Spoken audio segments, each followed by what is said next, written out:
সিয়াম বা রমজান সম্পর্কে আমাদের ধারাবাহিক আলোচনা চলতেছে। আজকে আপনাদের সামনে যে বিষয়টি নিয়ে আলোচনা করব সেটি হচ্ছে সিয়াম শব্দের অর্থ। সিয়াম কাকে বলে, রোজা কাকে বলে, এবং রমজান মাস আমরা কিভাবে প্রমাণিত করব, রমজান মাস কিভাবে সাব্যস্ত হবে আমাদের সামনে, এই বিষয়ে দু একটি কথা বলবো ইনশাআল্লাহুল আজিজ। প্রথমে আমাদেরকে মনে রাখতে হবে, আমাদের ভাষায় অনেকগুলো শরীয়তের টার্ম, অনেকগুলো শরীয়তের টেকনিক্যাল ওয়ার্ড আমরা ট্রান্সলেট করে, তর্জমা করে বা ভাষান্তর করে ব্যবহার করি, কিন্তু আসল বস্তু হচ্ছে প্রত্যেকটি বস্তুর, প্রত্যেকটা ইবাদতের শরীয়ত যে নাম নির্ধারিত করেছে, আমাদের জন্য উচিত, মুসলিমদের জন্য উচিত হবে আমরাও সেই নামগুলো ব্যবহার করব। উদাহরণস্বরূপ, আমরা যদি নামাজ না বলে সলাৎ বলি, এটি বেশি ভালো। তেমনিভাবে আমরা রোজা না বলে যদি সিয়াম বলি, এটি আমাদের জন্য বেশি ভালো। কারণ সিয়াম শব্দের ভিতরে যতটুক কথা রয়েছে, সেই সিয়াম শব্দের অর্থ যখন আমরা অন্য ভাষায় করব রোজা, সেই রোজার ভিতরে ওই অর্থগুলো আসে না। তেমনিভাবে আমাদের সামনে জাকাত আরবি ভাষায়, তো আমাদের মাঝেও প্রচলিত জাকাত শব্দই বিখ্যাত হয়ে রয়েছে। তো এইভাবে আমাদেরকে চেষ্টা করতে হবে প্রত্যেকটি টেকনিক্যাল ওয়ার্ড, শারঈ ওয়ার্ড আমরা সেইভাবেই বলবো যে ওয়ার্ডটা এক্সাক্ট কোরআন এবং হাদিসের ভিতরে এসেছে। আল্লাহ রাব্বুল আলামিন যেন আমাদেরকে তৌফিক দান করেন, আমিন। আমাদের ভাষায় সিয়াম বা সমের ট্রান্সলেট করা হয়ে থাকে রোজা। রোজা হচ্ছে আসল ফার্সি ভাষা থেকে উর্দুতে নেওয়া হয়েছে এবং উর্দু থেকে বাংলা ভাষায় নেওয়া হয়েছে। এবং এই রোজার বিভিন্ন ভাষায় বিভিন্ন ট্রান্সলেট রয়েছে। এই রোজাকে ইংরেজিতে বলা হয় ফাস্টিং বা ফাস্ট বা ব্রেকফাস্ট, বিভিন্ন শব্দের সাথে মিলিয়ে রয়েছে। কিন্তু আমি আগেই বলেছি যে সিয়াম শব্দের ভিতরে যে কথাগুলো রয়েছে, এই শব্দগুলোর ভিতরে সেই কথাগুলো নাই। রোজা ফার্সি ভাষা এবং রোজার অর্থ হচ্ছে মানুষ না খেয়ে থাকা। মানুষ না খেয়ে থাকলো মানে রোজা থাকলো, এটি ফার্সি ভাষার ভিতরে। কিন্তু সিয়ামের অর্থ তো শুধু না খেয়ে থাকা নয়, সিয়ামের একটি লম্বা অর্থ রয়েছে, যেটি আমাদেরকে মনে রাখতে হবে। সর্বপ্রথম আমরা মনে রাখব যে সিয়াম শব্দের শাব্দিক অর্থ কি। সিয়াম শব্দের শাব্দিক অর্থ হচ্ছে আল ইমসাক। আল ইমসাক মানে কোনো বস্তুকে ধরে রাখা বা কোনো বস্তুকে রুকে দেওয়া, কোনো বস্তুকে থামিয়ে দেওয়া, কোনো বস্তুকে কন্ট্রোল করা। এই বিভিন্ন ধরনের মিনিং সিয়াম শব্দের অর্থ ভিতরে আসে। আরবি ভাষায় এক শব্দ দিয়েই সেটির ব্যাখ্যা করে দেওয়া হয়েছে যে আসিয়াম মানে আল ইমসাক, মানে কন্ট্রোল করা, বাধা দেওয়া, দমন করে রাখা। এখন আমাদেরকে মনে রাখতে হবে যে আল্লাহ রাব্বুল আলামিন যে আমাদেরকে বানিয়েছেন, আমাদের অনেক বস্তু পশু পাখির সাথে মিলিয়ে আল্লাহ রাব্বুল আলামিন বানিয়েছে। কিন্তু পশু পাখির থেকে আমাদের মর্যাদা আল্লাহ রাব্বুল আলামিন কেন বেশি করে দিয়েছেন? এই জন্য যে আল্লাহ রাব্বুল আলামিন আমাদেরকে দিয়েছেন, এই জন্য পশু পাখির থেকে আমাদের লেভেল আল্লাহ রাব্বুল আলামিন উঁচু করে দিয়েছেন। নইলে যদি দেখা যায় আমাদের মধ্যে এবং অন্য পশু পাখির মধ্যে কোনো পার্থক্য নেই, পশু পাখির শরীরের ভিতরেও হাড্ডি, গোস্ত, মাংস, রক্ত রয়েছে, শ্বাস নিঃশ্বাস রয়েছে। আমাদের শরীরের ভিতরে রক্ত, মাংস, গোস্ত, হাড্ডি, শ্বাস নিঃশ্বাস, দাঁত, পেট, খাদ্য, পেশাব পায়খানার ব্যবস্থা, এই সমস্ত বস্তু এক রয়েছে। কিন্তু পার্থক্যটা করে দেওয়া হয়েছে আমাদের জন্য ব্রেন দিয়ে, আকল দিয়ে, বিবেক বুদ্ধির দ্বারা। এখন আমাদেরকে মনে রাখতে হবে দুইটি চাহিদা আল্লাহ রাব্বুল আলামিন এমন বানিয়ে দিয়েছেন, যেই দুইটি চাহিদা আল্লাহ রাব্বুল আলামিন প্রত্যেকটি পশু পাখি এবং মানুষের ভিতরে রেখেছেন। তার মধ্যে দুইটি চাহিদার মধ্যে যেই দুইটি চাহিদা প্রত্যেকটি মানুষকে আল্লাহ রাব্বুল আলামিন দিয়েছেন, এবং সেই দুইটি চাহিদা ছাড়া মানুষ পৃথিবীর বুকে বাঁচতে পারবে না। আল্লাহ রাব্বুল আলামিন মানুষকে বানিয়েছে এইভাবে। এই জন্য দুইটি চাহিদার মধ্যে প্রথম চাহিদাকে বলা হয় শাহওয়াতুল বাতান এবং দ্বিতীয় চাহিদা হচ্ছে শাহওয়াতুল ফারজ।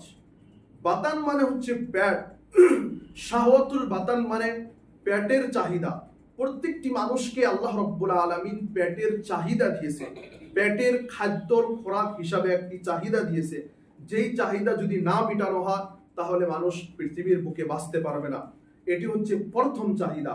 এবং দ্বিতীয় চাহিদা হচ্ছে শাহওয়াতুল ফারাজ মানে লজ্জা স্থানের চাহিদা। এটিও আল্লাহ রাব্বুল আলামিন মানুষদেরকে ন্যাচারালি ভাবে, কুদরতি ভাবে এমন ভাবে বানিয়েছে যে মানুষের যখন বয়স হয়ে যাবে, বয়সের সাথে সাথে মানুষের শরমকা বা মানুষের লজ্জা স্থানের চাহিদা মানুষের জন্য বাহির হয়ে যাবে। এই দুইটি চাহিদা আল্লাহ রাব্বুল আলামিন মানুষের ভিতরেও দিয়েছেন এবং পশু পাখির ভিতরেও দিয়েছেন। তো এখন আমরা যে আগে বললাম যে সিয়াম শব্দের অর্থ হচ্ছে কন্ট্রোল করা, বাধা দেওয়া, এখন আমরা সেই সিয়াম শব্দের শাব্দিক অর্থ দিয়ে আমরা এই দুইটি বস্তুকে মিলিয়ে যখন আমরা দেখব, তখন আমাদের সামনে স্পষ্টভাবে প্রমাণিত হয়ে যাবে যে কি জন্য আল্লাহ রাব্বুল আলামিন আমাদের জন্য এই ইবাদতের নাম সিয়াম রাখলেন। আমরা আগেই বলেছি যে সিয়াম শব্দের অর্থ হচ্ছে কন্ট্রোল করা, থামিয়ে রাখা, বাধা দেওয়া। এই জন্য আমরা দেখতে পারবো যে সিয়ামের মধ্যে আমাদের জন্য এই দুইটি বিষয় থেকে নিষেধ করা হয়েছে। আমাদের জন্য কর্তব্য যে আমরা এই দুইটি বিষয়কে কন্ট্রোল করে রাখবো। একটি হচ্ছে পেটের চাহিদা, একটি হচ্ছে মানুষের লজ্জা স্থানের চাহিদা। কোনো মানুষ যদি সিয়ামরত অবস্থায় এই দুইটি চাহিদার যে কোনো একটি চাহিদা সামান্যভাবে পূরণ করার চেষ্টা করে তাহলে সেই ব্যক্তির সিয়াম আর হবে না। আমি আশা করি আমাদের সামনে এই বস্তুটি স্পষ্ট হলো যে কি জন্য আল্লাহ রাব্বুল আলামিন এই ইবাদতকে, সিয়ামকে সিয়াম কেন নাম রেখেছেন এবং এই নামের মিনিং এর সাথে কিভাবে আল্লাহ রাব্বুল আলামিন আমাদের সিস্টেমকে মিলিয়ে দিয়েছেন, যেটি আমাদেরকে বুঝতে হবে যে সিয়াম শব্দের অর্থ কন্ট্রোল করা, দমন করে রাখা। এবং এই জন্য আমাদেরকে দুইটি ইচ্ছা আল্লাহ রাব্বুল আলামিনের আদেশ ক্রমে আমাদেরকে দমন করে রাখতে হয়। এই জন্য এই ইবাদতকে সিয়াম বা সওম বলা হয়। তেমনি ভাবে সিয়ামের একটি গুরুত্বপূর্ণ পয়েন্ট হচ্ছে যে এই সিয়াম মানুষকে প্র্যাকটিস শেখায়। এই সিয়াম মানুষকে কিভাবে নিজের আত্মশুদ্ধি করবে, নিজের নাফসকে পবিত্র করবে, এর প্র্যাকটিস সিয়ামের ভিতরে সব থেকে বেশি হয়ে থাকে। এর প্র্যাকটিস নামাজের ভিতরে অত হয় না, হজের ভিতরে হয় না, জাকাতের ভিতরে হয় না, আরো বিভিন্ন ইবাদত রয়েছে সেখানে অত হয় না। কিন্তু সিয়ামের ভিতরে মানুষের জন্য একদম স্পষ্টভাবে প্র্যাকটিস হয়ে যায় যে মানুষ কিভাবে নিজের নাফসকে, নিজের আত্মাকে কন্ট্রোল করবে। সম্মানিত উপস্থিতি, দ্বিতীয় পয়েন্টটি হচ্ছে আমাদের জন্য এই যে আমরা রমজান মাস কিভাবে সাব্যস্ত করব, আমাদের জন্য কিভাবে প্রমাণিত হবে যে এটি রমজান মাস এসে গিয়েছে। আমাদেরকে একটি গুরুত্বপূর্ণ পয়েন্ট মনে রাখতে হবে। উদাহরণস্বরূপ, আজকে সময় অনেক উন্নতি করেছে। এই উন্নতির কারণে আমাদের সামনে ঘড়ির মতো একটি বড় নিয়ামত আল্লাহ রাব্বুল আলামিন দিয়েছেন। আমাদের সামনে রয়েছে ঘড়ি। প্রত্যেকটি মসজিদে, প্রত্যেকটি পৃথিবীর প্রত্যেকটি স্থানে আমরা ঘড়ি দেখে সালাত শুরু করি, ঘড়ি দেখে সালাতের সময় নির্ধারিত করি, বিভিন্ন কাজকর্ম আমরা করে থাকি। কিন্তু আমাদেরকে মনে রাখতে হবে যে ইসলাম এমন একটি পূর্ণাঙ্গ দিন, যে কিয়ামত পর্যন্ত যদি মানুষের জন্য ঘড়ির ব্যবস্থা না থাকতো, তারপরেও মানুষ সেই ইসলামের হুকুম আহকামের উপর, সেই দিক নির্দেশগুলোর উপর আমল করে মানুষ নিজের সালাতের, মানুষ নিজের হজের, মানুষ নিজের জাকাতের, মানুষ নিজের সিয়ামের সময় সীমারেখা বাহির করে নিত, কোনো ধরনের সমস্যা হতো না। আজকেও যদি পৃথিবী থেকে পুরো ঘড়িটাই বিলীন হয়ে যায়, তারপরেও ইসলাম আমাদেরকে এমন সিস্টেম শিখিয়ে দিয়েছেন যে সিস্টেমগুলোর উপরে আমরা আমল করে আমরা সমস্ত বস্তুর টাইম আমরা ম্যানেজমেন্ট করতে পারবো। আল্লাহ রাব্বুল আলামিন তা আমাদের জন্য ব্যবস্থা করে দিয়েছেন। সম্মানিত উপস্থিতি, আল্লাহ রাব্বুল আলামিন কোরআনের ভিতরে বলেন, ফামান শাহিদা মিনকুমুশ শাহরা ফালইয়াসুম। আল্লাহ রাব্বুল আলামিন কোরআনের ভিতরে এই রমজান মাস সম্পর্কে বলেন যে তোমাদের মধ্যে যে ব্যক্তি এই মাসে উপস্থিত হবে বা যেই ব্যক্তিকে এই মাস পেয়ে নিবে, সেই ব্যক্তি যেন রোজা রাখে। এখন এটি তো হলো এই মাসে আমাদের জন্য রোজা রাখতে হবে, সিয়াম পালন করতে হবে। কিন্তু আমরা কিভাবে বুঝবো যে এখন থেকে বা আজ থেকে বা কাল থেকে সিয়াম শুরু হয়ে গিয়েছে, রমজান মাস শুরু হয়ে গিয়েছে? এটি আমরা কিভাবে বুঝবো? তার জন্য আল্লাহ রসুল সাল্লাল্লাহু আলাইহি সাল্লাম আমাদের জন্য অনেক দিক নির্দেশনা দিয়েছে। আল্লাহর রসুল সাল্লাল্লাহু আলাইহি ওয়াসাল্লাম বলেছেন, সুমু লিরুইয়াতিহি ওয়া আফতিরু লিরুইয়াতিহি, যে তোমরা রোজা বা সিয়াম আরম্ভ করো চাঁদ দেখে এবং তোমরা সিয়াম ছেড়ে দাও চাঁদ দেখে। তাহলে আমাদেরকে বুঝতে হবে পুরো সিয়াম আরম্ভ করা এবং সিয়াম ছেড়ে দেওয়ার পুরো বিষয়টি হচ্ছে চাঁদ চন্দ্রের সাথে সম্পর্কিত।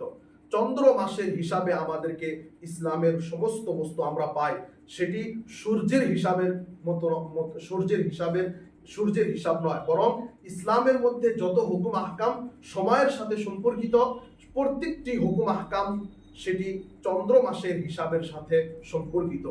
আল্লাহ রসুল সাল্লাল্লাহু আলাইহি সাল্লাম বলেছেন যে তোমরা চাঁদ দেখে রোজা রাখো বা সিয়াম পালন করো, মানে সিয়াম পালন করা আরম্ভ করো এবং চাঁদ দেখেই তোমরা আবার সিয়াম ছেড়ে দাও, মানে তোমরা চাঁদ দেখেই ঈদ পালন করো।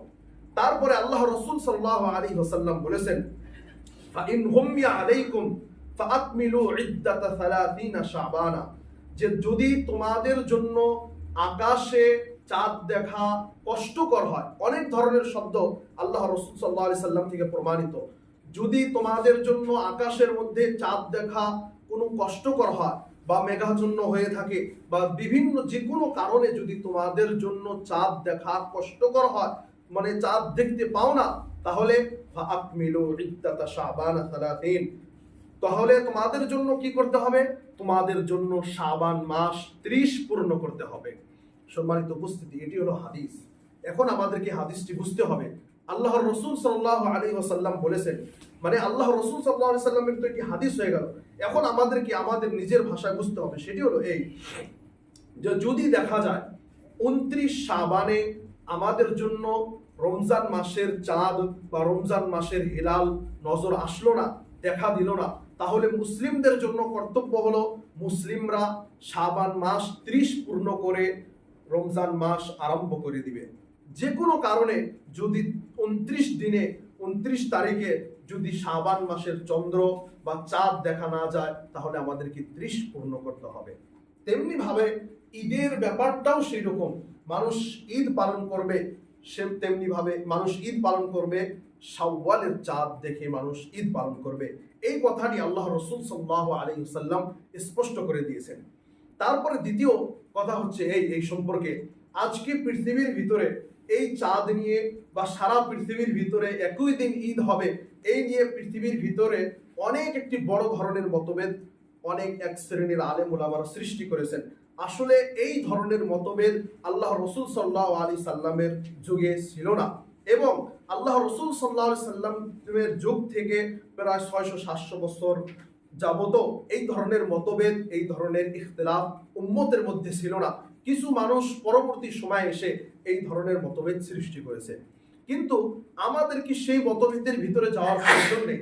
আমাদেরকে মোটা কয়েকটি কথা মনে রাখতে হবে, এই যে পৃথিবীর বুকে, সারা পৃথিবীর বুকে একই দিনে সমস্ত জায়গায় ঈদ হবে না। এটি প্রথম কথা আমাদেরকে মনে রাখতে হবে। আজকে সায়েন্স টেকনোলজি যতই উন্নতি করুক, মানুষ জ্যোতিষী বিদ্যা শিখে আরো বিভিন্ন বস্তু শেখার পরেও যতই হিসাব লাগাক, কিন্তু মানুষের মনে রাখতে হবে মানুষের ব্রেন অনেক সময় ভুল করতে পারে এবং অনেক সময় শুদ্ধ করে, কিন্তু আল্লাহ রাব্বুল আলামিনের কথা মানে ওহী কখনো ভুল হবে না। এই জন্য আল্লাহ রাব্বুল আলামিন মুহাম্মদ সাল্লাল্লাহু আলাইহি ওয়াসাল্লাম সম্পর্কে কোরআনের ভিতরে বলেছেন, ওমা ইয়ানতিকু আনিল হাওয়া ইন হুয়া ইল্লা ওয়াহয়ুন ইউহা, যে মুহাম্মদ নিজের তরফ থেকে কোনো কথা বলেন না, বরং মুহাম্মদ সেই কথাই বলেন যে কথা মুহাম্মাদের উপর ওহী করা হয়। মানে আমাদেরকে মনে রাখতে হবে যে আল্লাহ রাসূল সাল্লাল্লাহু আলাইহি সাল্লাম যে কথাগুলো বলতেন হাদিস, সেই হাদিসগুলো আসলে আল্লাহর রাসূলের কথা নয়, বরং সেই হাদিসগুলো আল্লাহ রাব্বুল আলামিনের কথা, যেমন ভাবে কোরআন আল্লাহ রাব্বুল আলামিনের কথা। এর প্রমাণ কোরআনের ভিতরে আল্লাহ রাব্বুল আলামিন এই আয়াতের ভিতরে বলেছেন। তারপরে আল্লাহ রাসূল সাল্লাল্লাহু আলাইহি সাল্লাম থেকে একটি গুরুত্বপূর্ণ হাদিস, যে হাদিসের ভিতরে আল্লাহ রাসূল সাল্লাল্লাহু আলাইহি সাল্লাম বলেছেন, ইন্না উম্মাতুন উম্মিয়া, যে হে মানুষ তোমরা মনে রেখো ইন্না উম্মাতুন উম্মিয়া, আমরা নিরক্ষর জাতি, লা নাকতুবু ওয়ালা নাহসিবু, না আমরা লেখাপড়া জানি না হিসাব করা জানি। এই কথা বলে আল্লাহ রাসূল সাল্লাল্লাহু আলাইহি সাল্লাম বলেছেন, আশ-শাহরু হাকাদা, আশ-শাহরু হাকাদা, আশ-শাহরু হাকাদা। এইভাবে আল্লাহ রাসূল সাল্লাল্লাহু আলাইহি সাল্লাম 3 বার 10টি করে আঙ্গুল দিয়ে দেখিয়ে দিলেন। মানে কি, যে মাস সব সময় 30 দিনের হবে। আরবি মাসের ভিতরে মাস সব সময় 30 দিন হবে, 30 দিনের মাস হবে। তারপরে আল্লাহ রাসূল সাল্লাল্লাহু আলাইহি সাল্লাম আরেকবার বললেন আশ-শাহরু হাকাদা, একবার করে এক আঙ্গুলি কম করে দিলেন। মানে অনেক সময় 30 দিনের সাথে সাথে মাস 29 দিনেরও হবে। এখন এই দুইটি বস্তু থেকে আমাদের সামনে স্পষ্ট হয়ে গেল যে আরবি মাসের ভিতরে কোনো মাস 30-এর উপরে হবে না, এবং আরবি মাসের ভিতরে কোনো মাস 29-এর কম হবে না। আজকে ইংরেজি মাসের ভিতরে কয়েকটি মাস যেটি 31 মাস এবং একটি মাস 28 মাস রয়েছে। এই ধরনের মাস আরবি মাসের ভিতরে নেই, বরং আরবি মাসের ভিতরে হয় কোনো মাস 30 হবে, হয় কোনো মাস 29 হবে, এবং এর বেশিও হবে না, এর কমও হবে না। এই বিভিন্ন ধরনের হাদিস থেকে, বিভিন্ন ধরনের হাদিস দিয়ে আল্লাহ রাসূল সাল্লাল্লাহু আলাইহি ওয়াসাল্লাম আমাদের সামনে যে বিষয়টি স্পষ্ট করে দিয়েছেন সেটি হলো এই, যে উম্মতের জন্য কর্তব্য হলো উম্মত তার নিজের স্থানে চন্দ্র দেখে, চাঁদ দেখে রোজা রাখবে, এবং চাঁদ দেখে ঈদ করবে, চাঁদ দেখে রোজা ছেড়ে দিবে। সেই সারা পৃথিবীর কোনো একটি জায়গায় চাঁদ দেখা দিল, এবং সেই পৃথিবীর এক জায়গায় চাঁদ দেখে সারা পৃথিবীর মানুষ ঈদ পালন করবে, রোজা আরম্ভ করবে, এটি আল্লাহর রাসূল সাল্লাল্লাহু আলাইহি সাল্লামের হিসাব নয়। বরং আজকে আমরা যে স্থানে রয়েছি, এই স্থানের চাঁদ দেখা আমাদের জন্য কর্তব্য। আমরা এই স্থানের চাঁদ দেখে, এই স্থানের চাঁদ দেখে আমরা এই চাঁদ হিসাবে আমরা রোজা রাখবো। এখন যদি খবর পাওয়া যায় যে মরক্কোতে চাঁদ উঠেছে, তো আমরা সেই মরক্কোর চাঁদ দেখে, আমরা মরক্কোর চাঁদ হিসাব করে আমরা এখানে রোজা আরম্ভ করবো না বা ঈদ করবো না, বরং আমাদেরকে ভারত উপমহাদেশ, ভারত, বাংলাদেশ, পাকিস্তান, শ্রীলঙ্কা, নেপাল, ভুটান, এই সমস্ত দেশের যে অনুমানটি রয়েছে, এই ধরনের অনুমান হিসাবে আমাদেরকে চাঁদ দেখে ঈদ পালন করতে হবে, রোজা রাখতে হবে। সম্মানিত উপস্থিতি, আমাদের জন্য কর্তব্য হলো যে আমরা রমজান মাসের পুরো বিষয়টা, ঈদের পুরো বিষয়টা, হজের পুরো বিষয়টা, এই সমস্ত বস্তু আল্লাহ রাব্বুল আলামিন চন্দ্র মাসের সাথে হিসাব করে মিলিয়ে দিয়েছেন। এই জন্য তো আল্লাহ রাসূল সাল্লাল্লাহু আলাইহি সাল্লাম উম্মতদেরকে আদেশ করেছেন যে তোমরা চন্দ্র দেখো, তোমরা চন্দ্রের হিসাবগুলো শেখো, কিভাবে চন্দ্র হিসাব করা হয়। এবং আল্লাহ রাব্বুল আলামিন কোরআনের ভিতরে বলেও দিয়েছেন যে এই চন্দ্র আল্লাহ রাব্বুল আলামিন মানুষের হিসাবের একটি মাধ্যম বানিয়েছেন, ক্যালেন্ডার হিসাবে বানিয়েছেন, ঘড়ি হিসাবে বানিয়েছেন। এটি আমাদেরকে দেখতে হবে, বুঝতে হবে। এবং আজকে একটি বড় ধরনের যে মতভেদ পৃথিবীর ভিতরে দেখা যায়, যে সারা পৃথিবীর বুকে একই দিনে ঈদ হবে, এটি কোনো মতভেদ নয়, এটি কোরআন এবং হাদিসের বিরোধী কথা। সারা পৃথিবীর ভিতরে, সারা পৃথিবীতে একই দিনে ঈদ হবে, এটি কোনোদিন সম্ভব নয়। আজ থেকে 1450 বছর পূর্বে আল্লাহ রাসূল সাল্লাল্লাহু আলাইহি সাল্লাম থেকে এই যুগ পর্যন্ত সারা পৃথিবীতে একই দিনে সারা পৃথিবীতে ঈদ হয়েছে, ইতিহাসে এমন কোনো প্রমাণ নেই। এই জন্য আমাদেরকে মনে রাখতে হবে আল্লাহ রাসূল সাল্লাল্লাহু আলাইহি সাল্লাম যে কথাগুলো বলেছেন, তার মধ্যেই আমাদের জন্য কামিয়াবি রয়েছে, তার মধ্যেই আমাদের জন্য সফলতা রয়েছে। আল্লাহ রাব্বুল আলামিন যেন আমাদেরকে এই সমস্ত কথার উপর আমল করার তৌফিক দান করেন, আমিন। আমরা শেষে দোয়া করি, হে আল্লাহ, আমাদের মধ্যে যারা মারা গিয়েছে তাদের কবরকে তুমি প্রশস্ত করে দাও, আমিন। আমাদের মধ্যে যারা বিমারস্থ রয়েছে তাদেরকে তুমি আরোগ্য দান করো, আমিন। আমাদের মধ্যে যারা কর্জ নিয়ে শোধ করতে পারতেছে না তাদেরকে তুমি টাকা পয়সার ব্যবস্থা করে দাও, আমিন। আমাদের মধ্যে যে ভাইরা নামাজ পড়তেছে না তাদেরকে তুমি নামাজ পড়ার তৌফিক দান করো, আমিন। আমাদের অন্তরগুলো নরম করে দাও, আমিন। আমাদের অন্তরগুলো আপোষে মিলিয়ে দাও, আমিন। ওয়া আখিরু দাওয়ানা আলহামদুলিল্লাহি রাব্বিল আলামিন।